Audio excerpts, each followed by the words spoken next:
우리가 이제 V-Day를 공부하면서 이제 마지막 단계가 렌더링이라는 단계인데, 제가 한번 설명을 해드린 적이 있어요. 이거 체크해 주시고요. 이거 체크하시고요. 그래서 렌더링하는 옵션들 쭉 이거 체크하세요라고 하는 것들이 있었죠. 기억나실 거예요. 자, 예를 들어서 우리 간단하게 모델링을 해보자고요. 5000에 3000. 다시. 3000에 5000. 푸시앤풀 2400. 대략 5000에 3000. 5m에 3m 정도 되는 공간, 아니면 2000 더 늘려서 5m에 5m 공간, 혹은 1000mm 줄여서 4m에 5m 공간, 이렇게 공간을 만들어 주시고 얘 지우시면 어떻게 되나요? 간단하게 실내 공간이 하나 만들어진 거 보이시죠? 자, 여러분들도 이렇게 하나 만들어 보시죠. 여기다가 바깥쪽에서 이렇게 예를 들어서 여기다가 이렇게 창문을 하나 만들어 보죠. 2400에 1200. 이렇게 창문 하나 만들어 봤어요. 자, 150.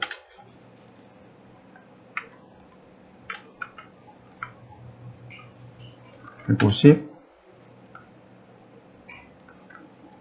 자, 그러면 이렇게 창문 만들어진 거 보이시죠? 자, 여러분들도 이렇게 만들어 보시죠.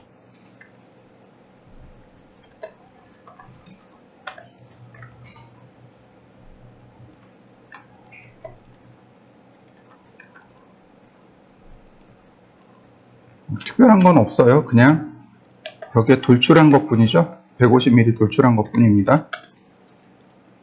이렇게 150mm 그냥 돌출한 것 뿐이에요.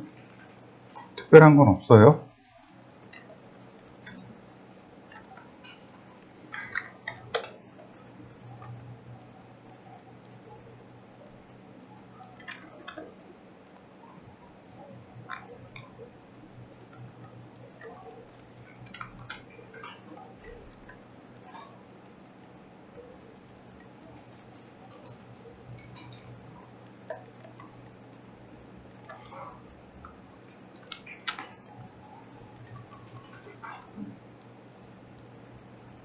이러면 한쪽에 창문이 있고 그 다음에 공간이 있는 그런 공간이 만들어지는 거죠. 자, 그냥 여기까지만 한번 해보시죠. 자, 여기 에셋 에디터를 누르시고, 다른 건 안 할 거고 그냥 렌더 옵션만 설정해 볼 겁니다. 에셋 에디터. 그러면 라이트는 선라이트만 있으면 되겠고요. 그 다음 여기 렌더 셋업으로 넘어가 보도록 하죠. 자, 여러분들도 여기까지 한번 띄워 보시죠. 순서대로 하나씩 보도록 하죠. 엔진이라고 하는 걸 한번 설명한 적이 있습니다. CPU, 그 다음 RTX. 자, 여기 RTX 누르면 이렇게 엔비디아 지포스 GTX 1050ti라고 하는 제 컴퓨터에 설치되어 있는 그래픽 카드가 나옵니다. 우리가 사용하는 컴퓨터에는요, 우리가 사용하는 컴퓨터에는 CPU라는 게 존재합니다. 그죠? 얘가 중앙 연산 처리 장치죠. 근데 GPU라는 것이 하나 더 존재합니다. 이게 뭐냐면 그래픽 연산 처리 장치입니다. 얘는 어디 있는 거냐면 그래픽 카드예요. 이해되셨나요? 얘는 그래픽 카드에 있는 겁니다. 그러니까 별도로 그래픽 카드를 설치하지 않으면 GPU라는 건 존재하지 않습니다. 그래서 보통 우리가 이렇게 그래픽 작업을 하는 사람들은 별도의 그래픽 카드를 하나씩 더 설치를 하게 돼요. 그래서 CPU로 렌더링을 할 것이냐, 아니면 GPU로 렌더링을 할 것이냐, 아니면 이 두 개를 동시에 활용해서 렌더링 할 거냐, 바로 이 얘기입니다. 그래서 여기 CUDA는 이렇게 CPU, GPU가 다 나오는 거고, CPU는 말 그대로 CPU만 나오게 됩니다. 얘는 안 나오죠, 그죠? CPU로 렌더링 하는 거고, 얘는 CPU, GPU 같이 나오는 거고, RTX는 GPU로 렌더링 합니다. 그럼 어느 게 빠를까요? 아무래도 얘가 조금 더 빠르겠죠. 그죠? 연산을 두 개가 동시에 하니까 아무래도 얘가 조금 빠른데, 이제 문제가 있는 게 뭐냐면, 여기 글로벌 스위치에 보시면, 여기 앰비언트 어클루전이라고 하는 이 값이 있습니다. 이 값은 CPU만 나와요. GPU 때는 안 나옵니다. 또 RTX 때도 안 나와요. 그래서 저는 CPU를 체크해서 렌더링을 해요. 왜냐하면 앰비언트 어클루전을 사용해야 되니까. 근데 이건 사람마다 성향이 조금씩 다른 거죠. 나는 굳이 앰비언트 어클루전 쓸 필요가 없는데 그러면 안 쓰는 거고, 아니야 나는 얘 쓸 거야 그러면 이걸 CPU로 렌더링 하는 거고, 조금 리스크가 있더라도 CPU로 렌더링을 하는 거고, 뭐 그건 여러분들이 편하신 대로 지정하시면 되겠습니다. 자, CPU로 렌더링을 한번 해보죠.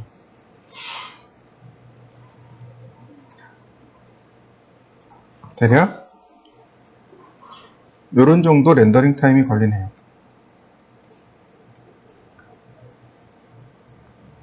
이제 렌더링 중인가요? 네, 피니시 됐는데,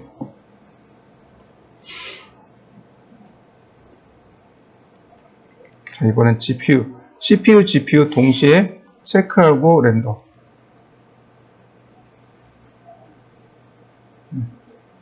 이렇게 렌더링이 들어갑니다. 이거 렌더링 옵션이 조금 다르네요. 그죠? 자, 렌더링이 이렇게 나오고, 그 다음 RTX, 즉 GPU만 놓고 렌더링.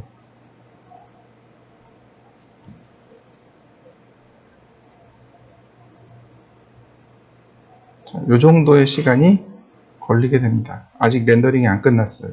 이제 끝났네요. 자, 여러분들도 CPU, GPU, 그 다음에 RTX 이렇게 놓고 한번 렌더링을 해보시죠. 하나씩 렌더링 해보세요. 뭐냐면 프로그레시브라고 하는 것이 있습니다. 순차 렌더라고 해요. 지금 보시면은 이렇게 렌더링을 하게 되면 얘가 이렇게 지금 전체적으로 렌더링 쭉 들어가고 회오리 모양으로 쭉 퍼져나가죠. 이게 프로그레시브 렌더입니다. 다시 말하면 전체 오브젝트 렌더링하고, 그 다음 재질 계산하고, 그 다음 조명 계산하고, 그 다음에 렌더링하고, 이런 식으로 순차적으로 렌더링하는 건데, 얘를 꺼버리면 어떻게 되냐면 버킷 렌더가 돼버립니다. 이렇게요. 그러면 전체적으로 조도를 한번 쫙 계산해주고, 그 다음에 네모난 버킷들이 쭉 돌아다닙니다. 이런 식으로 버킷 돌아다니면서 렌더링 하는 거 보이시나요? 네, 얘가 프로그레시브 렌더가 꺼진 버킷 렌더고, 이거 얘를 끄게 되면 이 오른편에 보면 버킷 사이즈라는 것이 존재합니다. 그 퀄리티가 있죠. 맨 위에 올리시면 돼요. 오른쪽 맨 위로 올리시면 퀄리티가 있고, 여기 버킷 사이즈가 있습니다. 예를 들어서 제가 2배인 64로 놨습니다. 자, 렌더. 그러면 버킷이 2배 커진 상태로 렌더링을 하게 됩니다. 이런 식으로요. 버킷이 커져 있는 거 보이시나요? 다시 한번 볼까요? 32였으니까 16이네요. 절반 16으로 줄여봤습니다. 그러면 여전히 크게 돌아다니네. GPU 때문에 그런 모양입니다. 네. CPU로 바꾸면 아마 조금 더 확실하게 확인할 수 있을 거예요. 지금 보시면 버킷이 조그만 게 막 왔다 갔다 하고 있죠? GPU 때문에 그런 듯 합니다. 자, 64로 바꿔보죠. 그러면 버킷이 큰 게 왔다 갔다 할 겁니다. 버킷 큰 거 왔다 갔다 하는 거 보이시죠? 이와 같이 버킷 사이즈를 체크할 수 있습니다. 그래서 보통은 이렇게 버킷 렌더를 많이 써요. 버킷을 활용한 렌더를 훨씬 더 많이 사용합니다. 그러니까 여러분들도 이렇게 프로그레시브를 끄고 그리고 렌더링 하시면 좋겠습니다. 버켓, 그러니까 프로그레시브 렌더보다 일반 렌더가 렌더링 속도가 조금 더 빠르다고 합니다. 자, 여러분들도 한번 확인해 보시죠. 그 다음에 퀄리티, 제가 이 퀄리티에 대해서 설명한 적이 있었죠? 이걸 조절하게 되면 바로 이 부분, 여기가 자동으로 조절이 돼요. 노이즈라는 것이 자동으로 조절이 되고, 여기 미니멈 서브 디바이스라고 하는 이 부분도 조절이 되고, 그 다음에 바로 여기 브라우트 포스 라이트 캣이 있는 여기도 조절이 됩니다. 얘는 품질이에요. 렌더링된 품질입니다. 렌더링 품질을 어떻게 할 거냐 이거죠. 베리 하이, 아주 좋게 할 겁니다. 아주 좋게 할 거예요.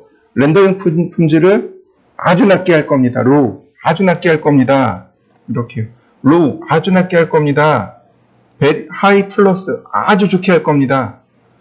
보통 그러면 어떻게 쓰냐면 미디엄에다 놓고 작업을 해요. 미디엄이나 요거보다 한 템포 낮은 로우 플러스에다 놓고 작업을 합니다. 보통은 이렇게 작업을 하고, 근데 그게 아니고 내가 최종 렌더링을 해서 남들 앞에 보여줘야 돼요. 남들 앞에 보여줘야 돼요. 여러분들 포트폴리오로 작업을 해야 돼요. 그죠? 그러면 하이 플러스로 놓으셔야 돼요. 이해되셨나요? 그럼 어떤 차이가 있는지 한번 보도록 하죠. 자, 제가 여기다 로우로, 전체를 로우로 놓고 렌더링을 할 겁니다. 이게 이제 로우 렌더링이고요.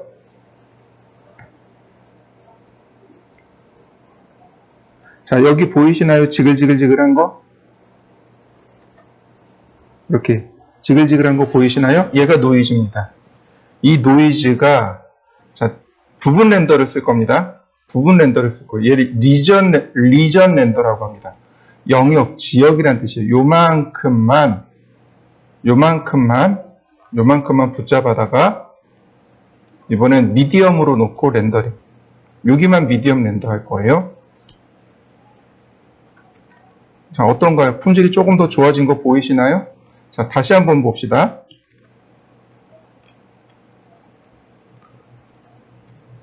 자, 요만큼 옆으로 옮겼습니다. 자, 딱 붙인 다음에 이번엔 베리 하이로 놓죠. 하이 플러스 렌더.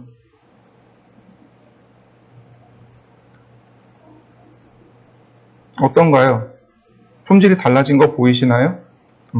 지금 보시면 여기는 노이즈가 많아요. 자, 보시죠.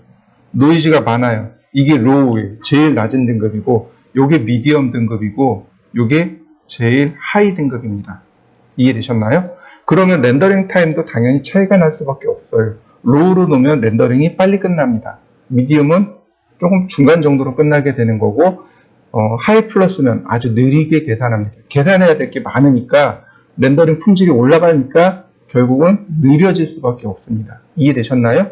자, 여러분들도 저처럼 로우로 렌더링 해놓고 중간에 미디엄, 그 다음 하이로 바꿔서 렌더링을 한 번씩 해보시죠. 그러면 이렇게 한번 해볼까요? 얘를 옆으로 조금만 움직이고, 자, 그 다음에 제가 이렇게 했습니다. 미디엄으로 놨어요. 미디엄으로 놓고 여기 오른쪽에 가면 노이즈 리밋 있죠. 아까 제가 노이즈에 대해서 보여드렸을 거예요. 이 노이즈 리밋을 0.001로 바꿔 놓겠습니다. 그리고 다시 렌더. 그러면 여기 렌더 품질이 어떻게 바뀌는지 한번 보시죠. 어떤가요? 거의 베리 하이처럼 보이나요? 여기가 하이인데 많이 품질이 좋아진 거 보이시나요? 노이즈의 크기만 줄인 겁니다. 노이즈의 크기만. 그래서 보통 우리가 어떻게 작업하냐면 그냥 일반 막 작업할 때 이 노이즈 리밋을 0.01까지 딱 낮춰놓고 그리고 그냥 렌더링 거는 겁니다. 그러면 노이즈가 이렇게 안 생겨요. 이게 로우, 그 다음에 자, 보시면 여기가 로우, 요게 미디엄인데 여기가 미디엄인데 미디엄보다는 하이가 좋죠? 근데 거의 미디엄인데 하이처럼 나오잖아요. 그죠? 자, 여러분들도 한번 해보시죠. 그러니까 스크린상으로 비교하기는 조금 어렵지만 여러분들 모니터상으로 이렇게 확대해 놓고 보시면 충분히 비교하실 수 있을 겁니다. 자, 한번 해보시죠. 자, 그 다음에 보시면 디노이저라는 것이 있습니다. 디노이저를 체크해 놓으면 또 노이즈를 제거합니다. 이 옵션이 노이즈 제거 옵션이에요. 굳이 얘를 안 하더라도 그냥 미디엄만 놓더라도 얘를 안 바꾸더라도 미디엄만 놓더라도 노이즈를 제거해 줍니다. 자, 다시 한번 렌더. 그러면 이렇게 노이즈를 제거해 줍니다. 많이 제거된 거 보이시나요? 그래서 어떻게 하느냐? 이 값을 0.01로 고치고 노이즈 리밋은 그래서 0.01이고 그 다음에 디노이저 V레이 체크하시고 이렇게 렌더링 하시면 렌더링 속도도 빠르고 결과물도 좀 높은 그런 결과물들을 얻어낼 수 있습니다. 자, 한번 해보실까요? 자, 그 다음에 그 아래 보면 이제 카메라라는 부분이 나옵니다. 우리는 스탠다드 쓰시면 돼요. VR 스피어 카메라, VR 큐브맵 카메라. 그러니까 VR이 가상현실이라고 하죠. 가상현실을 이루는, 그러니까 가상현실을 만드는 방법이 두 개예요. 파노라마 사진을 가지고 가상현실을 만들던가 아니면 큐브맵, 그러니까 육면체죠. 이렇게 우리 종이 상자 접는 거 있죠. 종이 상자를 접듯이 사진을 찍어서 입체 영상을 만드는 방법 두 가지가 있습니다. 그냥 스탠다드 쓰시면 되겠고 스테레오도 마찬가지예요. 스테레오는 입체 영상이라는 뜻입니다. 사진 두 장을 교차로 화면에 보내주면서 혹은 필터링을 통해서 입체 영상으로 보는 겁니다. 여러분들 혹시 편광경 써보셨나요? 그럼 그게 입체 영상으로 보이거든요. 주로 어디 가면 보냐면 박물관에 가면 그 편광경을 써요. 박물관이나 천문대도 그래요. 제가 몇 년 전에 아이들 데리고 천문대를 갔었는데 그 천문대에서 이렇게 우주의 발달사 이렇게 쭉 영상을 보여주는데 입체 영상으로 보여주더라고요. 그때 편광경 쓰고 했었어요. 이거 생각하시면 좋아요. 여러분들 어렸을 때 빨간색, 파란색 그 셀룰로이드로 된 안경 쓰고 입체 영상 본 적 있죠? 그게 편광경의 하나예요. 근데 보통 편광경은 이렇게 가로 편광하고 세로 편광 이렇게 돼 있어요. 한쪽은 가로, 한쪽은 세로. 그래서 영상도 두 개가 나가요. 가로 편광, 세로 편광 영상 두 개가 나가서 그걸로 입체를 보이게 되는 겁니다. 우리는 그냥 스탠다드 쓰시면 되고 익스포저라는 것이 나옵니다. 이 값이 작으면 작을수록 밝게, 이 값이 크면 클수록 어둡게 나오게 되는데 중요한 건 이게 아니에요. 이게 아니고 이 오른쪽으로 넘어가면 자, 여기에 밑으로 쭉 내려가 봅시다. 어드밴스 카메라 파라미터 있죠? 바로 여기. 얘를 활용하셔야 됩니다. 얘를 이용해서 작업을 하셔야 돼요. 조명의 밝기를 조절하진 않습니다. 조명의 밝기는 그냥 둡니다. 그냥 두고 이 카메라의 밝기만 여기서 조절하는 거예요. 그러니까 필름 센시티브라고 되어 있는데 이건 필름의 감도입니다. 감도. 즉 얼마나 빛에 예민하게 반응하느냐에 대한 정도예요. 지금 보시면 100입니다. 100이 이 정도의 밝기를 가지고 있어요. 자, 한번 보시죠. 지금 보시는 게 100입니다.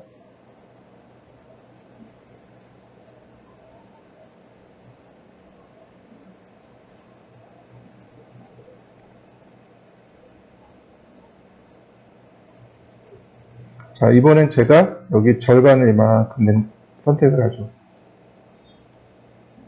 절반을 선택한 다음 이 ISO 값을 30으로 줘봤습니다. 그리고 렌더. 그럼 여기는 어둡게 나올 거예요. 어둡게 나오는 거 보이시나요? 빛에 그만큼 덜 예민한 거죠. 다시 한번 볼까요? 자, 이번에는 여기를 ISO를 200으로 놓겠습니다. 그럼 많이 예민해지겠죠. 자, ISO 130, 200일 때입니다. 여러분들도 이렇게 세 가지 패턴을 놓고 한번 렌더링을 해보시죠. 제일 왼쪽이 ISO 100, 그 다음 중간이 ISO 30, 그 다음 제일 오른쪽이 ISO 200일 때입니다. 이렇게 하얗게 나오는 걸 사진이 타버렸다, 이미지가 탔다라고 이야기합니다. 자, 한번 해보시죠. 자, 그 다음에 또 보시면 여기 어퍼처라고 하는 것이 있습니다. 이게 조리개 값이에요. 조리개 값은 F넘버라고 해요. 조리개가 이렇게 그러니까 사진을 이렇게 우리가 셔터 딱 누르면 닫혀있던 조리개가 이렇게 쫙 개방이 됐다가 다시 닫히게 돼요. 이때 개방된 조리개의 크기? 아니, 그 조리개를 말하는데, 조리개 크기가 1, 그 다음에 1.4, 2, 2.8 이렇게 배수로 갑니다. 4, 그 다음에 얼마였지? 6이던가? 그 다음에 8, 10 맞나? 12, 저희 12, 그 다음 16 이런 식으로 가요. 16, 24, 32 이런 식으로요. 그러니까 다시 말하면 1이면 조리개를 다 개방했다라는 뜻입니다. 이해되셨나요? 1이 조리개를 다 열었다는 뜻이에요. 32는 조리개를 요만큼 개방했다는 뜻이에요. 무슨 뜻인지 이해되시나요? 다시 보면 이렇게 카메라 구경이 있을 거 아니에요. 32면 요만큼 개방했다는 얘기고 1이면 이만큼 다 개방했다는 뜻입니다. 이해되셨나요? 숫자가 작아지면 작아질수록 조리개를 다 개방한 거고 숫자가 커지면 커질수록 조리개를 닫은 겁니다. 그러면 다시 한번 볼까요? 우리 다시 렌더링을 할 건데, 자, 여기다가 제가 조리개를, 얘는 55로 놨고요. 그 다음에 어퍼처 사이즈를 제가 2로 놨습니다. 많이 밝을 거예요. 하얗게 다 타버린 거 보이시나요? 아주 많이 밝죠?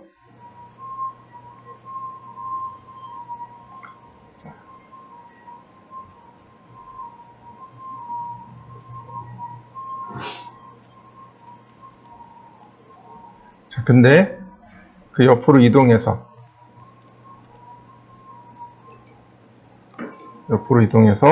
이번엔 조리개를 닫아 봅시다. 아까 얘기했던 8로 제가 닫았습니다. 그러면 이와 같이 정상적으로 나오게 될 거예요. 그죠? 정상적으로 지금 나오고 있죠? 근데 그에 비해서 자, 옆으로 이동했습니다.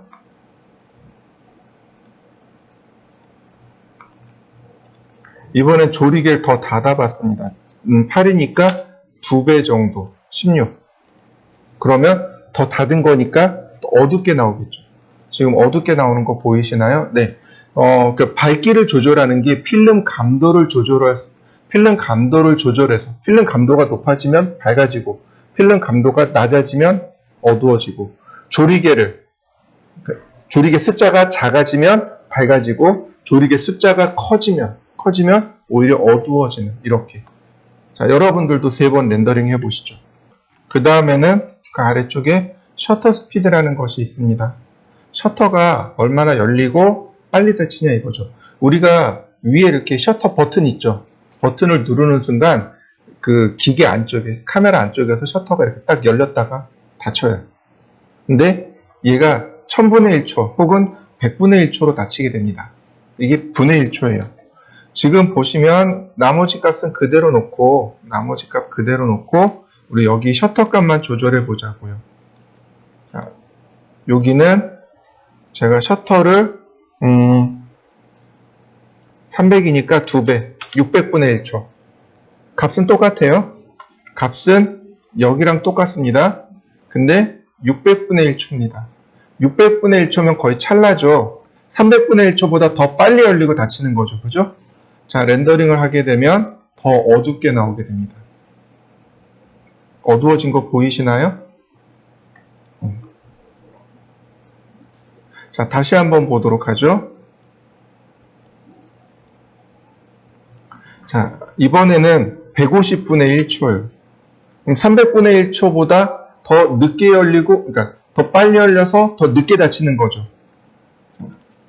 렌더. 그러면 얘보단 밝게 나오게 됩니다. 이런 식으로.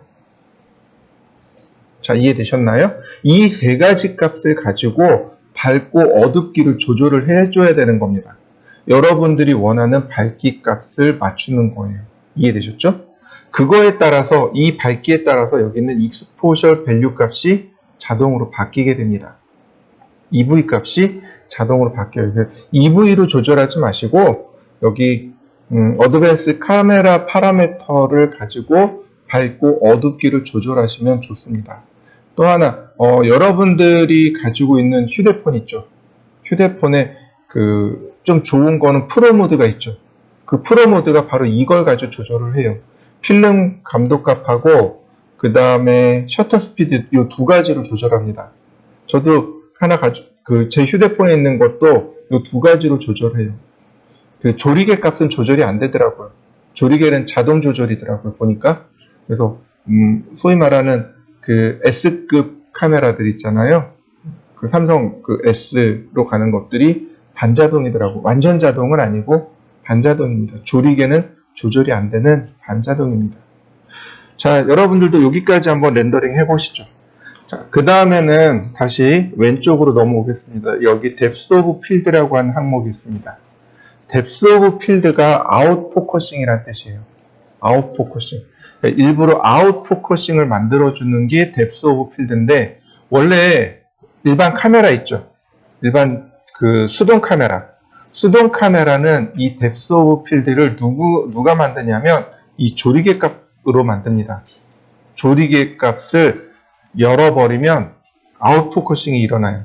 근데 조리개를 닫으면 아웃포커싱이 안 일어납니다. 그래서 아웃포커싱 효과는 조리개로 조절을 해요. 수동 카메라에서는. 수동 카메라에서는 조리개로 조절하지만 여기서는 조리개를 가지고 조절이 안 됩니다. 그래서 별도의 이 Depth of Field 값이 필요해요. 자, 이제 얘는 지우고 제가 여기다 원기둥을 좀 세우겠습니다. 100mm, 푸시 앤 풀 2400mm, 트리플 클릭, 메이크 그룹. 자, 복사하기 1000mm 간격으로 곱하기 5개 5m죠? 자, 이쪽으로 4000. 자, 5m에 4m. 똑같이 아까랑 거의 비율이 거의 비슷하죠? 자, 여기까지 이렇게 만들어 보시죠. 자, Depth of Field를 켜고, 바로 여기, Depth of Field를 켜고, 디포커스가, 뭐냐면 이렇게 아웃포커싱, 흐려지는 정도 있죠. 흐려지는 정도고요. 그 다음에 위치입니다. 포커스의 위치인데, 이 위치를 내 마음대로 지정하는 건 바로 여기, 요 오른쪽에 보면 여기 십자가 모양 있죠. 동그라미에 이렇게 열십자 그려져 있는 요 아이콘을 누르신 다음에 그 다음에 여러분들이 원하는 위치를 클릭하시면 됩니다. 그러면 저는 여기다가 포커싱을 줬어요. 여기에 포커스를 주고 자, 이 값을 좀 키워보죠. 0.5로. 자, 렌더. 다시 렌더. 자, 풀고 렌더. 그러면 여기 보면 약간 포커싱이 되고 여기다 놨으니까 전 여기다 놨으니까 자, 여기가 포커스가 맞아야 되는데 자, 그러면 이 값을 더 크게 줘보죠. 0.8. 자, 값 다시 렌더. 어떤가요? 흐려진 거 보이시나요? 흐려지고 제가 포커싱 준 여기만 또렷하게 보이고 나머지는 다 아웃 포커싱 된 거 맞습니까? 자, 확대. 어떤가요? 여기 흐려져 버렸죠? 흐려지죠? 제가 포커싱을 여기다 줬단 말이죠. 얘는 또렷하고 나머지는 흐려지고 0.8 정도로 주면 대략 이 정도의 아웃 포커싱 효과를 줄 수 있습니다. 얘를 뭐라고 부르냐면 피사체의 심도가 지금 얕다라고 이야기하는 겁니다. 지금은 피사체의 심도가 얕다라고 이야기하는 거고, 이 디포커스를 꺼버리면, 이 뎁스 오브 필드를 꺼버리면 피사체의 심도가 깊어집니다.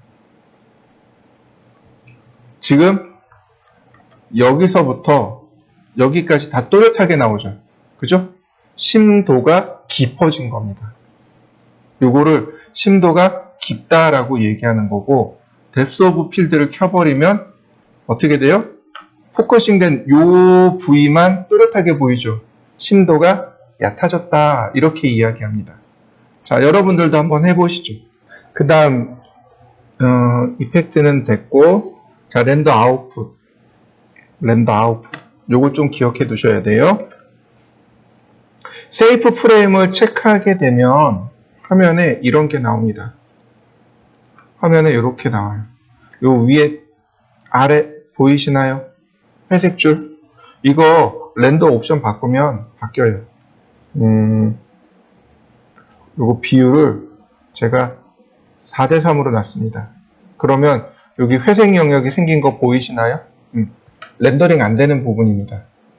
화면상에서는 보이지만 렌더링이 안 되는 부분이. 이거를 세이프 프레임이라고 해요. 그러니까 이렇게 세이프 프레임 보고 우리가 이렇게 화면을 구도를 잡는 거죠. 근데 문제는 뭐냐면 이 세이프 프레임의 익스포트에 2D 그래픽으로 내보내게 되면 제가 이렇게 사진에다가 넣어놓죠. 익스포트.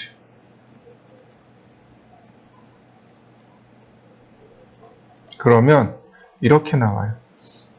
사진에 여기가 이게 나와요. 이해되셨나요? 익스포트 할 때는 반드시 뭐가 빠져야 돼요?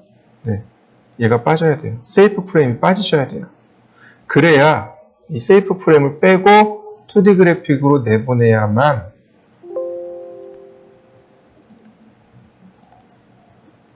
이와 같이 깔끔하게 이미지가 나가게 됩니다. 이해되셨나요? 여러분들도 한번 해보시죠. 2D 그래픽 내보내기, 세이프 프레임을 걸고 2D 그래픽 내보내고, 세이프 프레임 빼고, 그리고 2D 그래픽 내보내고. 자, 2번 한번 해보시죠. 자, 그 다음에 바로 여기 이미지 위드하고 하이트가 존재합니다. 얘가 되게 중요해요. 이미지 위드와 하이트. 원래는 이 이미지 위드가 우리가 600에 450으로 보잖아요. 이거 실제로는 되게 작은 사이즈입니다. 아주 굉장히 작은 사이즈예요. 그래서 우리 이렇게 작업하시면 돼요. 예를 들어서 A4로 출력하고 싶습니다. 자, A4 사이즈 크기가 얼마죠? 네, 297에 210이죠. 그럼 여기다가 공을 하나씩 더 붙여주세요. 이렇게. 그러면 A4 사이즈에 딱 출력하기 좋은 크기가 됩니다. 그럼 A3에다 출력할 거면요. 이렇게 써놓고 뒤에다가 공을 하나씩 더 붙이시면 돼요. 이해되셨나요? 보통 우리가 어떻게 하냐면은 출력할 때요.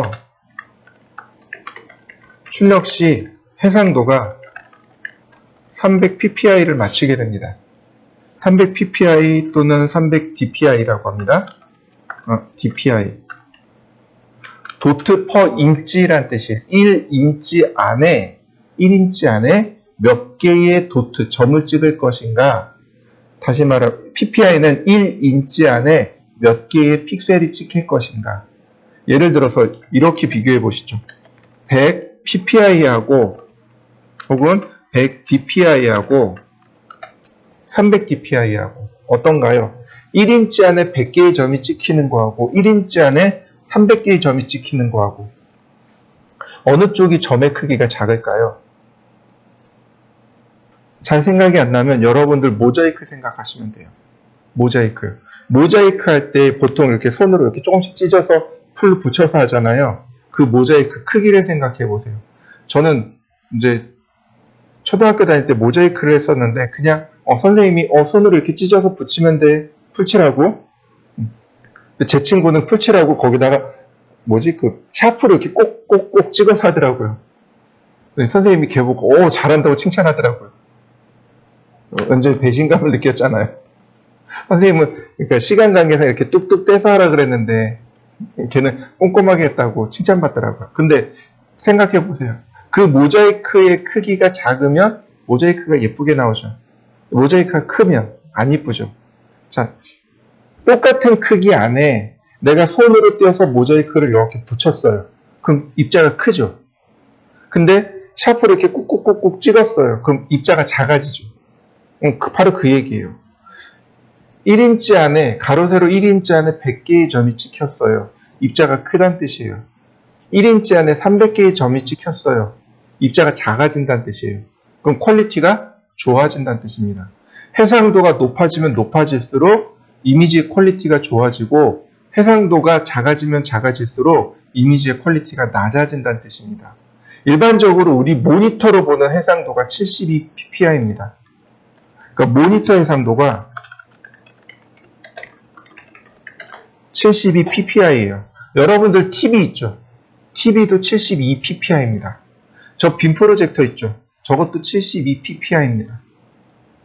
그래서 보통은 72ppi로 하는데 문제는 뭐예요? 출력했을 때예요. 내가 사진과 같은 퀄리티를 원해요. 그럴 때 300dpi를 씁니다. 300ppi가 사진과 동일한 해상도라고 보시면 돼요. 근데 어떤 프린터 같으면 뭐 1200ppi 출력합니다. 뭐 2400ppi 출력합니다. 그러잖아요. 실제로는 300이라고 보시면 맞아요. 입자가 작기는 한데 표현할 수 있는 건 최대가 300이라고 보시면 돼요. 그래서 우리는 300에다 맞춰놓고 작업을 합니다. 최대 해상도 300으로 놓고 하시면 돼요. 포토샵에서 보시면은요. 자, 포토샵에서 보시면 이렇게 들어가요. 바로 여기. 자, 가로 세로. 자, 297에 자, 420에 297이네요. 여기 레졸루션 보이나요? 가로 420에 297에 300ppi로 놓고 도큐멘트를 만들게 되면 자, 사이즈가 이렇게 나옵니다. 여기요. 자, 얘를 픽셀로 바꾸면 이렇게 해상도가 이 정도 해상도가 돼요.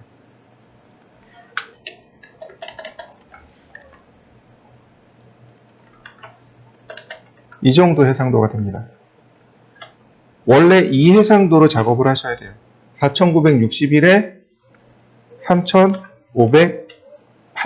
3508이라는 이 해상도로 놔야 돼요. 얘가 300dpi입니다. 이해되셨나요? 원래는 이건데 어떤가요? 크기 차이가 그렇게 많이 안 나죠? 얼추 비슷해요. 얘가 대략 250인가 그래요. 250ppi인가 280ppi인가 그래요. 얼추 비슷하죠? 그래서 그냥 옛날부터 이렇게 써왔어요. 그래서 요즘은 이렇게 작업하시는 분들이 많아요. 지금처럼 포토샵 띄워서 해상도 체크해서 이렇게 쓰는데 옛날에 그냥 이렇게 썼어요. 그래도 300ppi처럼 나오니까. 이해되셨나요? 그래서 여러분들도 이렇게 체크해서 쓰시면 됩니다. 그래서 바로 이 부분. 여기에 예를 들어 내가 A4로 갈 거예요. 2970 심프로 그러면 이만한 사이즈가 되는 거죠. 이해되셨나요? 자, 이렇게요. 그래야 A4 사이즈에 우리가 사진처럼 보일 수 있도록 출력하게 되는 거죠. 자, 이해되셨나요? 그래서 이 부분이 많이 중요해요. 자, 그 다음에 보시면은요, 바로 여기 세이브 이미지요. 얘를 체크하게 되면 자동 저장이 됩니다. 렌더링 된 결과물 자동 저장. 그게 세이브 이미지입니다. 렌더링을 하게 되면, 특히 지금처럼 큰 이미지로 렌더링을 하게 되면 어떻게 돼요? 메모리가 모자라게 되는 거죠. 그래서 우리는 이제 택할 수 있는 게 이거죠. 렌더링 끝나면 렌더링 된 결과물을 자동으로 저장해 주세요. 어디다가? 바로 여기 파일 패스에다가 자동 저장해 주세요. 누르시면 이렇게 경로 지정해 줄 수 있습니다. 여기다 경로 지정해 주고 여기다 이름 지정하고, 자, 확장자 뭘로 쓰면 될까요? png 파일이요. png 파일. 왜 png 파일일까요? 32비트 포맷이죠? 기억 안 나시나 보다. 우리가 이미지가 8비트가 있다 그랬어요. 그죠? 8비트 포맷은 256개를 저장할 수 있습니다. 색상 정보 256개 저장할 수 있습니다. GIF 파일, 그 다음 16비트 대략 64,000개의 색상 정보를 저장할 수 있습니다. JPG 파일, 24비트 대략 1600만 개의 색상을 저장할 수 있습니다.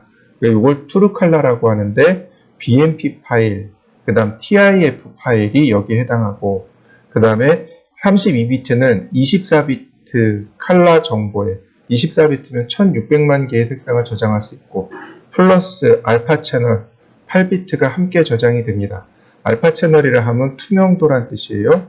투명도도 함께 저장이 되어지니까 나중에 포토샵에서 리터칭 하기가 쉬워지는 거죠. 그래서 png 파일을 쓰라고 하는 겁니다. 여기다가 이름이랑 해서 같이 저장해 주시면 됩니다. 0821. 그러면 이와 같이 저장 경로가 파일 타입이 이렇게 다 나타나게 됩니다. 그러면 자동 저장으로 끝나게 되는 거죠.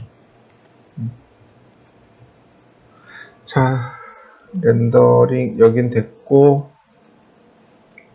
자, 오늘은 얘는 여기까지 하도록 하겠습니다. 나머지는 내일 마저 마무리하도록 하고요. 그 다음에 이제 또 보도록 하죠. 여러분들 이제 포트폴리오 만드셔야죠. 제가 다른 분들 포트폴리오를 어떻게 했는지 알려드릴게요.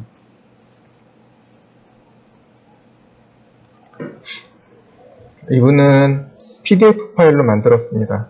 이렇게요. 그러니까 PPT 파일 있죠. PPT 파일을 다른 이름으로 저장하기 위해서 PDF로 저장한 겁니다. 이거 아이소메트릭이죠? 여러분들 하신 거. 이렇게 아이소메트릭을 각 뷰별로 보고 렌더링 한 겁니다. 얘는 렌더링 한 거예요. 익스포트 한 거 아닙니다. 자, 요거 거실 투시도 했죠? 거실 투시도 네, 해서 뒤에 이제 배경이랑 합성한 거죠. 자, 우린 요건 안 했어요. 그죠? 자, 이분은 여기까지 했습니다. 더 이상 없고요.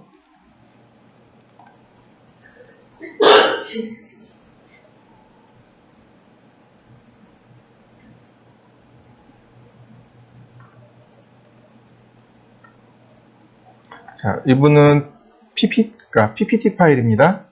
CAD, 포토샵, 스케치업 이렇게 CAD 파일이죠. 그죠? 여러분들 이거 그 천정도하고 평면도 그리셨을 거예요. 그죠? 평가 과제물로 이 평가 과제물 잘 정리해가지고 이렇게 정리했습니다. 이거 전산응용 건축제도 기능사죠? 그 다음 인면도죠? 근데 이 친구는 여기에다가 컬러링을 했습니다. 그러니까 포토샵에서 했는데 이거를 스케치업에 할 수도 있어요. 스케치업에서 불러들여가지고 그 면 만들어가지고 컬러링을 할 수 있잖아요. 그죠? 이거 스케치업에서 할 수 있어요. 자, 얘도 마찬가지로 이건 다 스케치업에서 할 수 있습니다. 단순히 컬러 지정한 다음에 익스포트 하면 이렇게 나와요. 이건 익스포트 하면 나옵니다. 이것도 마찬가지 컬러링. 얘는 패널 제작입니다. 우린 포토샵이 없죠? 그러니까 이건 하실 필요 없고. 자, 이건 스케치업 그냥 익스포트 한 겁니다. 근데 여기 오른쪽에 있는 이 사진 보이시죠? 얘가 바로 그냥 오늘 공부한 PNG 파일로 2D 그래픽 파일로 익스포트 한 겁니다. 익스포트 하는데 파라렐 프로젝션, 즉 원근감을 뺀 겁니다. 원근감을 빼면 이렇게 나와요. 마치 포토샵에서 컬러링 한 것처럼 나옵니다. 이거 다 스케치업에서 한 거예요. 이건 투시도죠. 자, 이 친구는 오피스텔을 본인이 하나 더 했어요. 자기가 지금 머물고 있는 오피스텔이랍니다. 그래서 그거 하겠다 그래서 하시라 그랬었어요.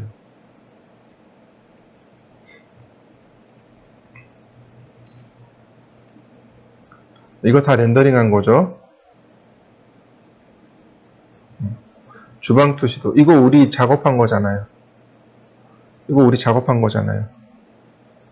본인이 이런 테이블이라든지 의자라든지 그다음 여기 붙박이장을 조금 더 붙인 거죠. 이거 거실 투시도죠. 우리 모델링 했잖아요. 그 다음에 이거 건물 조감도 우리 했었죠. 그죠? 이건 안 했고 이렇게요.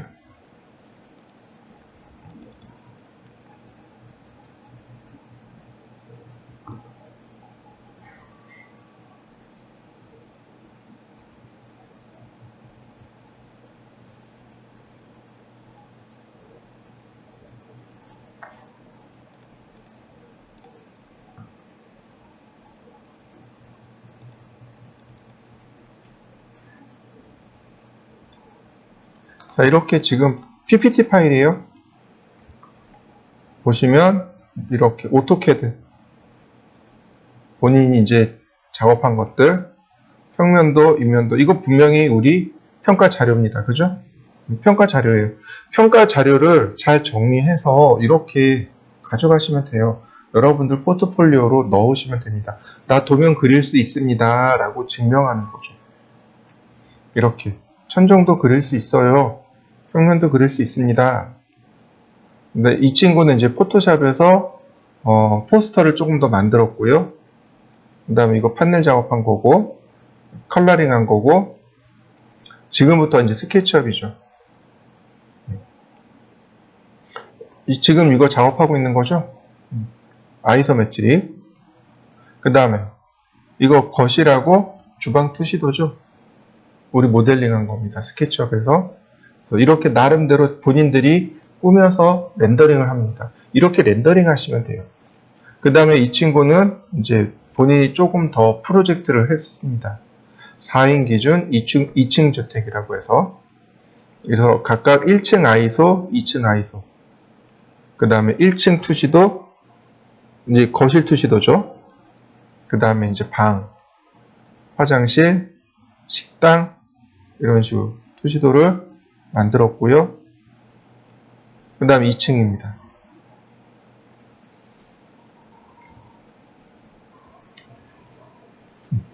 이렇게 작업했습니다.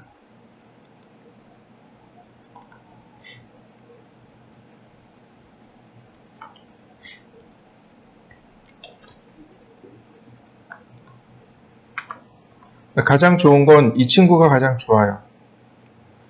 자, 이렇게요. 자기소개서, 이력서죠.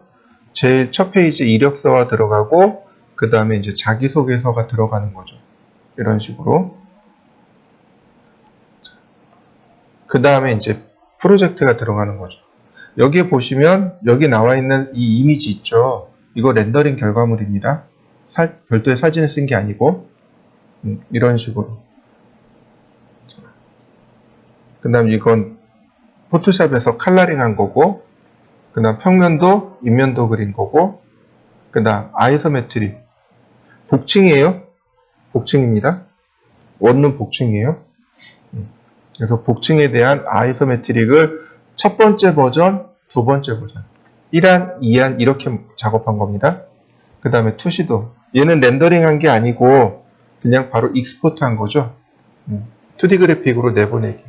이거 렌더링 했으면 이뻤을 텐데 좀 아쉬워요. 각 뷰별로 투시도 만들었고 아까 봤던 사진이 여기 있던 사진인 거죠. 이 친구는 이렇게 해서 했습니다. 어떤 규칙이 있는 것보다는 그러니까 이 친구가 그냥 여러분들 보시기에 가장 잘했다라고 보시면 돼요. 이 친구는 PDF로 만들었습니다. PDF로 보내줬고요. 자, 똑같아요. 그죠?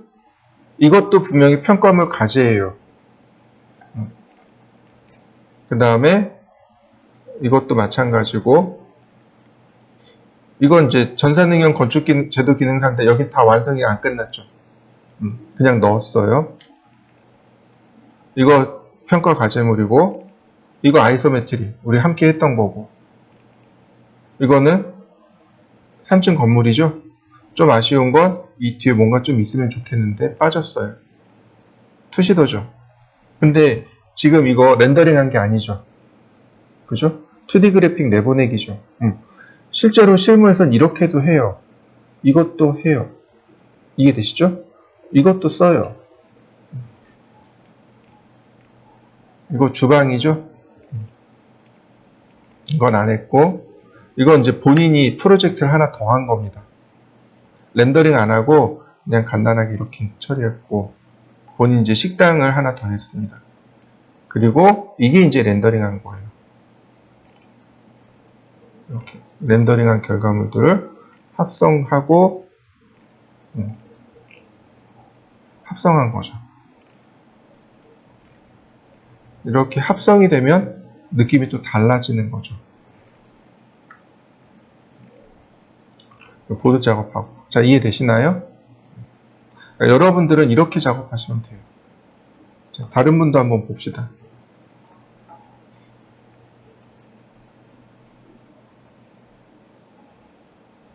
자,